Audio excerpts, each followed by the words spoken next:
How to read potentiometer values with an Arduino. For me, this is a common use case, and it's very easy to accomplish. First, let's spend 10 seconds on how potentiometers work. A potentiometer is basically a variable resistor with 3 pins.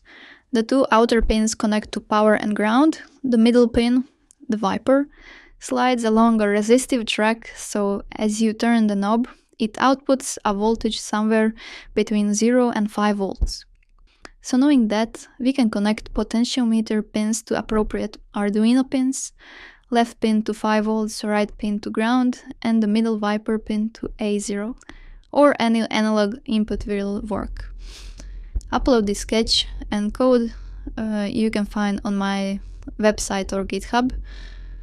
Open up a serial monitor and you can see the values. If raw numbers aren't your thing, I also have a version that maps those to a clean 0 to 100%, much easier to read at a glance. This can be used for speed control, adjusting brightness, moving, or even scrolling. So be creative with this knowledge, join the Discord group, and let's talk. Bye!